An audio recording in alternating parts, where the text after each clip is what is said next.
the Hindustan was the country of spirituality. And one should not try to compete and feel inferior to other countries who have gone up materially higher. You don't know where they are.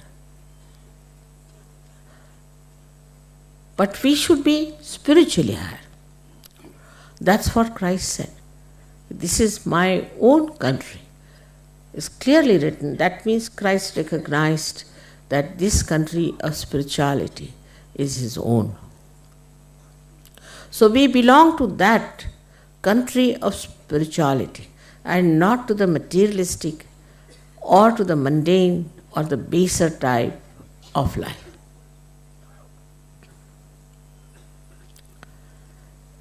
In his lifetime, which was so very short, whatever he has said, every word is great. But as I told you, that this Paul tried to completely change, re-edit the Bible, and he's put lots of things in there. Whatever weaknesses he has put them nicely. Now recently I have got a book which was hidden in a jar in Egypt for about till 50 years. They discovered it. And this book is called as the Library of Hamadi. The place was called Hamadi, where it was discovered. And what Christ has said, what Thomas has written, when Thomas was coming to India, he put all these things. It's very interesting. About drinking, he said, drinking begets debauchery. It's a bad word to use. And while Christians don't know, on the contrary, they think that drinking is allowed in Christianity very nicely. Was he mad to allow drinking? How can he allow drinking, which goes against your awareness? But they thought it was nice.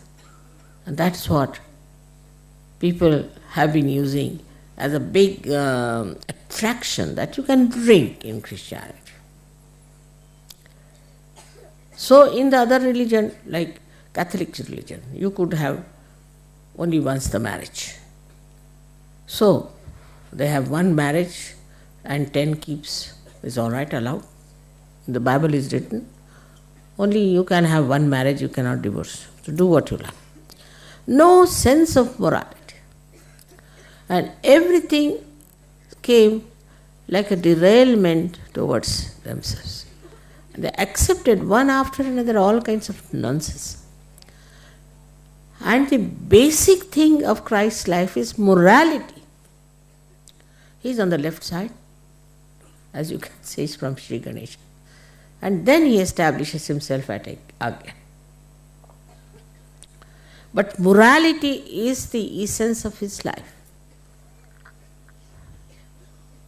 What we call in Indian language is character. Our character is how we lead a life of purity. We indulge into all kinds of nonsense. I mean, if you go to the West, you will be amazed what things they do. I mean, you cannot even believe it, and I cannot even mention it to you. You won't believe that these so-called advanced countries are advancing towards what? Impossible. We cannot conceive it even. Such an impurity, such a horrible, destructive immorality. And I don't know from where it comes. I think something wrong with genetics. From where do they get these ideas? One after another. It's impossible to believe these people doing all these things and then nicely dress up and go to church on Sunday, pray to God and come back. Now it is for you to decide. You have to pull out all these people in your own countries. And you have to tell them, this is all nonsense in the name of Christ and in the name of God. You have to come up. and talk about. Same about Sri Ganesh.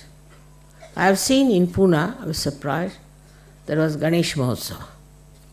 Everybody was drinking nicely. The horrible dirty songs, some western songs, some horrible cinema songs put up there, and everybody was using as a disco in front of Sri Ganesh. Sahaja should go and object to this kind of a nonsense. How could dare they drink in the presence of Sri Ganesh?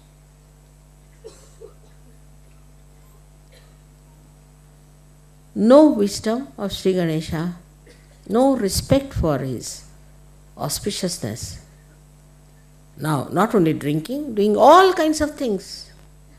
Sri Ganesha has been shown by these tantrikas as something so horrible, which is also done by so many psychologists, so-called, in the West. Thank God one of them is Mr. Freud, is exposed now. So the another quality of Ganesha is shown in Christ's life is the devotion to Mother. In that book, Mary is telling them about knowledge. But this Paul objects to it. And she says that this is what you have to achieve. But he doesn't want to. He's arguing with her. But then Thomas said that what Christ has said on the cross, behold the mother. She is the mother of Christ, and how dare you insult her? But just the opposite, Paul never respected women. So he called her as just a woman. No respect. For Mahalakshmi, no respect. Can you imagine? Just a woman. And a big controversy going on these so-called advanced people, whether the women should be ordained as priests or not. We think we are very backward, but I think they are so backward in religion. Nonsense. We had Gargi, Maitreyi, such people here. And we respect the mother as the Adi Shakti. She is the one, we call her, the one who has created us. She is the one who looks after us. For us, she is important, Shakti is important. They don't call her Shakti, but a woman. And supposed to be very advanced people. And all other nonsense they do in the name of advancement, it's impossible to tell. So my words fall short. I feel so ashamed. In the name of Christ. Today now when we are celebrating the pure life of Christ, He came on this earth. They can't believe that He could have been so pure. A criminal cannot believe that others could be non-criminal. So we have to, within ourselves, see if we have developed that purity of mind that expresses through our eyes. Eyes have to become innocent. Otherwise, they have no effect. If you are hankering after attracting other people and charming other people and all that, you are not a Sahaja. There's no need. Once the light is within yourself, people will know. As Sahajogis, you have to have the light of Christ in your own life. He was a young man who came on this earth. And how he did. He had nothing to do with Mary Magdalene, who was a prostitute. But he stood by truth. And when people started stoning her, he stood up and said, "Those who have not committed any sin can throw the stone at me." What a strength of truth. So, not that only he was a pure personality, but purity also is expressed in truth and his compassion and love. Such compassion he has expressed. Such compassion. I think Sri Ganesha got a little transformation. Sri Ganesha is definitely very compassionate to people who are worshipping him. But those who go against them, he hits them hard. He doesn't bear. They have to suffer. AIDS, this, that, everything comes. But those who are pure people, Sri Ganesha protects. But Christ is compassionate, he forgives. Because he believes that there could be a transformation. At the level of Sri Ganesha, he thinks it's better that let them be killed and be born again, because they're so impure. But Christ had hopes that he can transform people, but he could not. They crucified him. What wonderful people they must have been to crucify Christ. Brainless, we should call them. Absolutely without any understanding about spirituality. Very insensitive to true knowledge. So for Sahaja Yoga, only the wise can follow. It is not meant for stupid, idiotic people, nor it is meant for very smart ones. Some people think they are very smart because they are successful in life, they can say some smart sentences, they can say something very outstandingly, very sharp. It's not meant for that. For that Christ has said, meek in heart will inherit the earth. Meek in heart. Not those who think too much of themselves, but who are meek in heart will inherit the earth. Among Sahaja Yogis also, only those who are meek in heart will inherit the blessings of Mother. You have to be meek. You have to be wise. With wisdom, you will become meek. Because then you will see where are we into this great cosmos. That you will feel that you have entered into this kingdom of God. For what? How? How have we come here? How have you entered here? So many tried, thousands of years, sacrificing this, sacrificing that, standing on their heads, fasting. How is it suddenly we got this blessing? How are we there? When we start looking at this, we become meek. It's the blessing, it's the grace. It's not through our ego, through our conditioning, but it's just the grace, the compassion, the love, the Sandra Karuna. And then you enjoy your transformed life, the new dimension of spirituality, which is in reality. Now you know reality, you know totality, you know everything. But those who have not known themselves have not become Sahaja Yogis.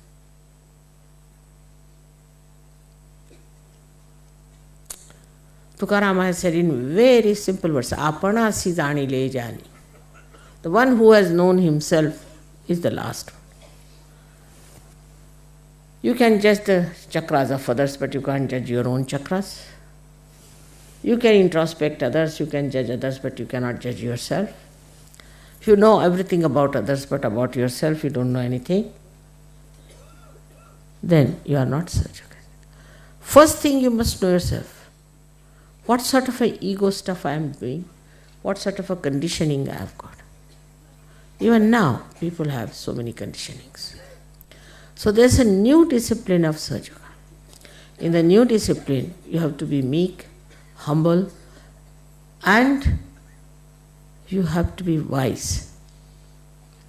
Every step of yours, every talk of yours, everything should express wisdom. And the Sahaja discipline, which automatically stops you from doing wrong things. Now say I am walking down and some lady suddenly falls at my feet. Without even understanding that I am just walking, I may fall down or catches hold of my feet. It's all self-oriented.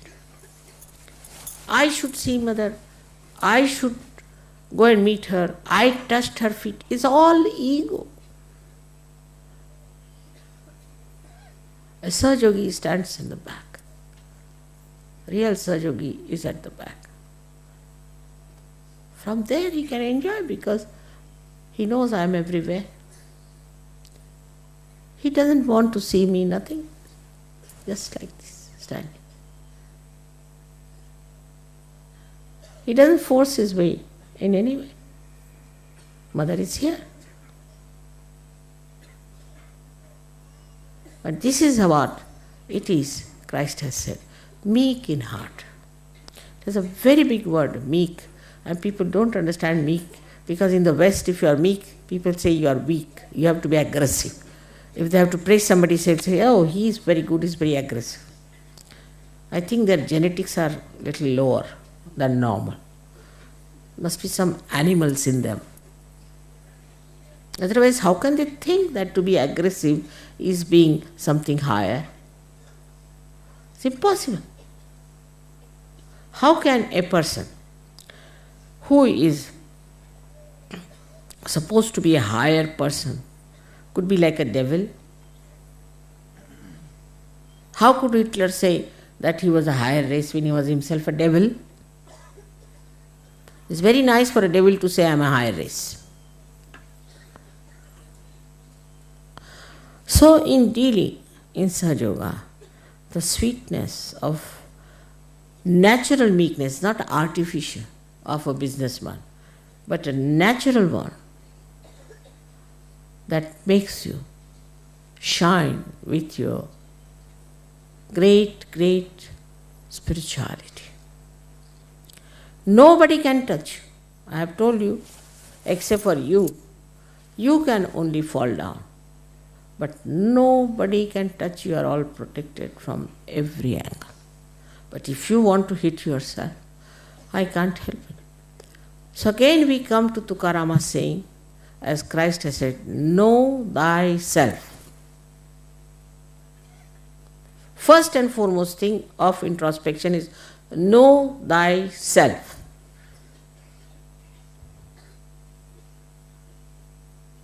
What you are doing? Are you trying to look at yourself or not? He has also said that we see a big beam into the eyes of others, then it's all right. But the beam is in your eyes, and you start seeing the beam in others' eyes, and that's the point. So in your meditation, you have to sit down and first of all introspect. O Christ, O Shri Ganesha, please give me wisdom to see myself and understand what's wrong with me. And understand where do I lack all the qualities of a good surgeon. Just to meditate, and you'll feel so happy, so joyous, because virtue within you gives you joy. But you don't say, I'm virtuous, you don't say that. But the virtue within you, when you discover, that gives you joy, and not your bad qualities and your hankerings, your lust and greed. No, it does not. So we must really concentrate Even coming to Sahaja Yoga, people think how I can use it for, say, fame. Leadership, you see, is another myth. Then they sometimes think, why not use it for making some money somehow? Some sort of a business they start. Don't do any business with Sahaja Yoga or Sahaja Yoga. I've told 100 times. If you do it, you will be in trouble. And then don't come and tell me the trouble. Sahaja Yoga is only God's business. That's all. Everything that you are doing is for God. And that's why you are doing it for yourself. So introspection is very important. Criticizing others should be less. Criticizing yourself and laughing at yourself is the best. I laugh at myself many a times and say many things like that, if you have noticed. That makes life so interesting.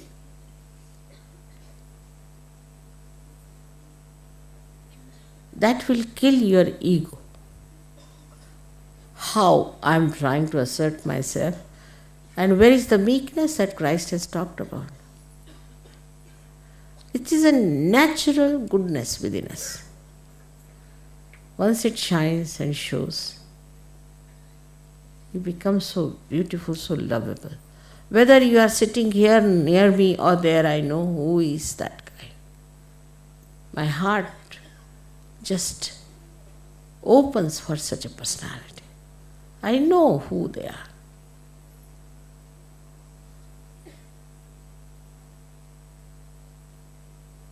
But even if I know, I will never tell you. It is better that you know yourself. Know thyself is his message.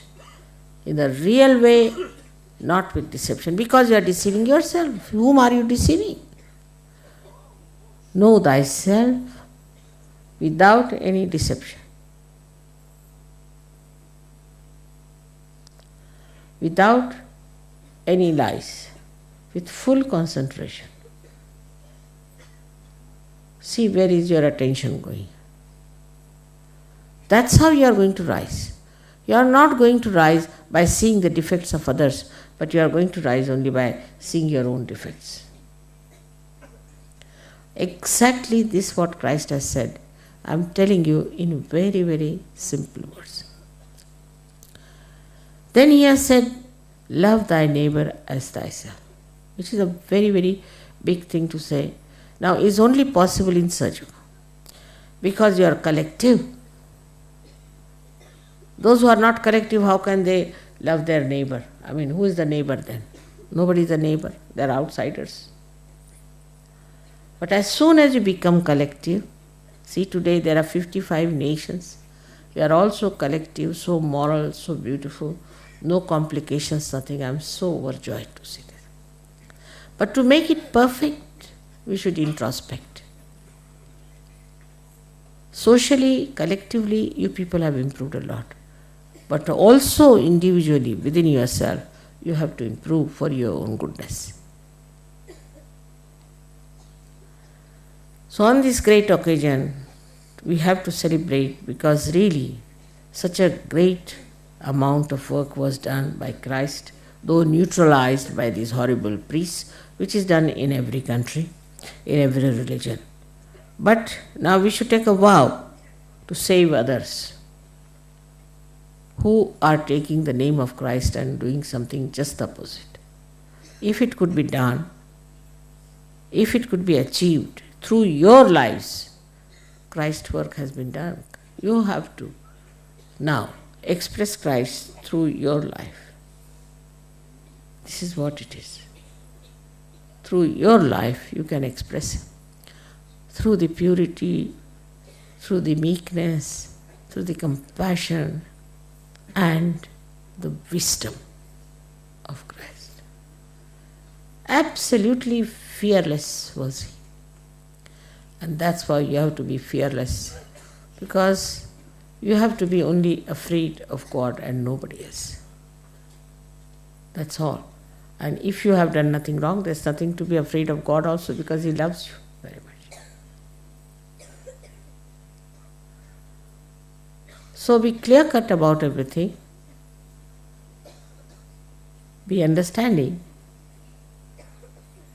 You are all lovable people, no doubt, but you should be such that you can adore yourself and love yourself because of the virtues you have. May God bless you all.